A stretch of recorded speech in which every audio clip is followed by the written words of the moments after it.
আসসালামু আলাইকুম প্রিয় খামারি ভাই ও বন্ধুরা, আপনারা যে যেখান থেকে দেশ এবং প্রবাস থেকে আপনারা যারাই আমার এই ভিডিওটি দেখতে পারতেছেন, আমি সবাইকে জানাই আন্তরিক শুভেচ্ছা এবং অভিনন্দন।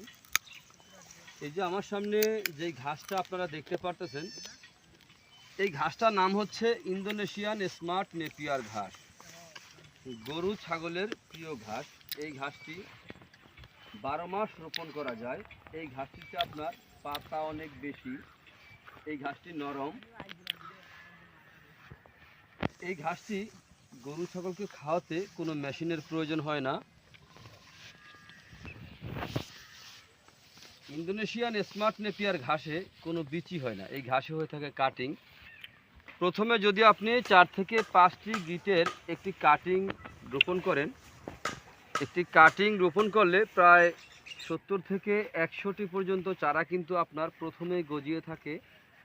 একবার কাটার পরে কয়েক গুণ বেশি চারা গজিয়ে থাকে ইন্দোনেশিয়ান স্মার্ট নেপিয়ার ঘাসে।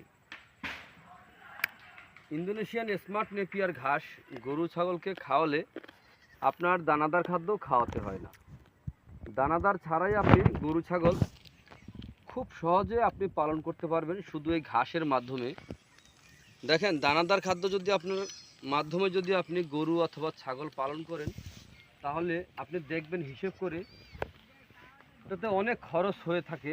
আর যদি ঘাসের মাধ্যমে যদি আপনি গরু ছাগল পালন করেন, তাহলে কিন্তু আপনার খুব কম খরচে কিন্তু আপনি গরু ছাগল পালন করতে পারেন। এই যে আমার সামনে যে ঘাসটি আপনারা দেখতে পারতেছেন, এই ঘাসটি হচ্ছে ভিটামিন ও প্রোটিনযুক্ত ঘাস। এই ঘাসটিতে আপনার ভিটামিন রয়েছে 30%, প্রোটিন রয়েছে 25%। এই কারণে এই ঘাস খাওয়ালে আপনার দানাদার খাদ্য খাওয়াতে হয় না। দানাদার ছাড়াই কিন্তু আপনি গরু ছাগল থেকে আপনার দুধ ও মাংস উভয় কিন্তু আপনার বেশি হয়ে থাকে।